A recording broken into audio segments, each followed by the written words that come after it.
Ladies and gentlemen, you've heard it, you know it, you need to get lifestyle images.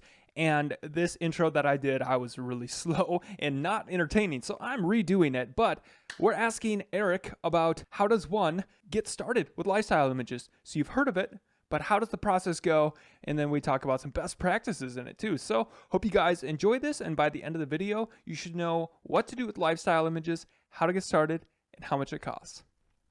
So let me give some useful background context, right? So there's a couple different types of images. There's white background hero photography, where we have the spatula, white background, just a product, minimal to no prop. We have infographics, where maybe we have the product, hero photography, with call out text laid on top of it. We have lifestyle images, where maybe we're showing the spatula with a model grilling some beef. Then there's lifestyle infographics, where we lay text and graphics on top of a lifestyle image. Now, as far as the conversation of lifestyle images, there's a couple different types of low budget and more moderate budget lifestyle images. A low budget lifestyle photo is where you have, let's say, a granite marble top bar. You have the spatula and you have some props. You have like whatever, freshly cut vegetables and some stuff. It just looks like a kitchen setting, right? Same thing, like getting a knife, getting freshly cut vegetables, and a countertop. That's low budget lifestyle.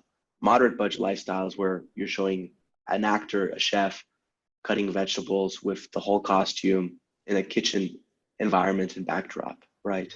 So that's the A to Z as far as type of images. My recommendations for sellers, there are lower competitive, lower opportunity markets, and higher competitive, higher opportunity markets. In the higher revenue, higher opportunity markets, naturally it's more competitive. And in order to compete, you need to have a full set of images. That's not just hero, but hero, graphics, hero plus prop, lifestyle graphics. You need to have a full set. So if you're going after lower competitive, lower revenue, lower opportunity categories, you can get away with cheaper, more economical photos and have no lifestyle. That's fine. But if you're going after more moderate categories, probably anything after the 10,000 a month per listing threshold, you're really selling yourself short if you don't have lifestyle photos. They cost a bit more to do, but it's definitely worthwhile. I know with Virtuous Graphics, we start at $495 US to $795 US, where we're doing hero plus lifestyle and infographics and all of that. And so it's really not too much. Yeah, if you're going for something over $10,000 a month, like it's not much. You know, like you're making thousands of dollars a month. So having something that increases your conversion even a couple of percent pays off many times. Yeah, yeah. Okay, so basically they've got a product and they know they need to do lifestyle. Okay, now how do they go forward with that? So I can only speak for our agency, but with our agency, we usually have two buckets of customers. We have the done for you type, who's like, here's the product, here's the specs, just do it. And then there's the other person who they're very close to their brand, the messaging, and they're really nitpicky as far as the shot list and everything, right? And that's fine. Yeah. But that's the two different buckets we have. Okay. And so for the people who are done for you, and you know, I'm literally like, I'm the easiest guy. I'm like, guys, just do it for me. And like on the first like usually I only give feedback or revisions for the main image. That's the only thing I care about. Like secondary, it's good enough. I just care about spending the time on the revisions on the main image, and I'll be real nitpicky on the main image. But that's the only image I actually care about because I'm a more experienced seller and I know what I'm going for.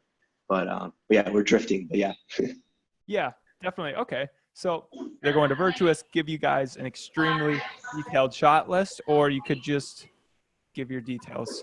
Hey, this is what the product's about and a general idea, and then you guys can get creative with it. So Yeah, part of our intake form is, you know, we ask for if there's an existing listing or if it's a new listing. If it's existing, send it to us. Tell us what are the specifications, the technical specifications. Send us the two leading competitors so we can look at. And that's generally what we do. And then we do a lot of thorough research. We have a quite impressive shoot guideline that we create internally that our team follows. oh, okay, cool. So you guys have a systematized process, and you guys do some research. It's not just random lifestyle. So you guys know Amazon specifically and will do your due diligence to help out that seller. Yes, of course. Okay, cool. Well, that's good to know because, I mean, if you hire a local photographer who hasn't done Amazon before and you want a lifestyle shoot, he's going to say, okay, well, tell me exactly what to do. And probably. So, Well, even more so, like what you need to be sensitive about is photo is only part of it, right? There's a couple aspects that go into an image gallery: the photo, the graphics, and then the mobile optimized copywriting. And one thing I like to say, we had those three things in one agency. And so when comparing pricing, you need to be sensitive to that, because even though your local Joe Schmo photographer might be able to do it cheaper, you're really underselling yourself because you're only doing the photography. And chances are he's limited to just basic hero photography or lifestyle of props, not even like true lifestyle, let alone him creating graphics for mobile optimized graphics or anything of that sort, right? You're really underselling yourself. So yeah, maybe you could save a little bit by going with someone local, but then now you have to find a graphic designer and then train that guy and explain exactly what is good practices for graphic design for Yeah. Amazon. One more comment about lifestyle photos is, for example, we had a product that was a restaurant product, and I won't reveal what it was, but it would have required a full restaurant backdrop. And so naturally that would have been very expensive as far as getting the venue and the actors and all that together. A good number of lifestyle photos can be photoshopped pretty well done. I mean, we have a Shutterstock premium account, and we do pretty good work as far as like putting together look-alike lifestyle photos that are photoshopped, and it's really, really well done. And so we can still be sensitive to budget and create photos that won't break the bank. Okay, and you guys are pretty good at Photoshop. You're not one of those Yeah, so we're very good at Photoshop. random one Chinese listings that are. Oh yeah, Oh gosh, they would have been better off with no photo. yeah. Okay. Great. All right. Well, if you guys are doing lifestyle, consider Virtuous Graphics. And thanks for the tips. So, if you guys want some heavenly lifestyle photos for your Amazon product, go with Virtuous Graphics. Brock Johnson did a test project with them and made it difficult, nay, a Herculean task, and they came out on top. For updated pricing, click the link down below and let them know Brock sent you for a free listing consultation. Bye-bye.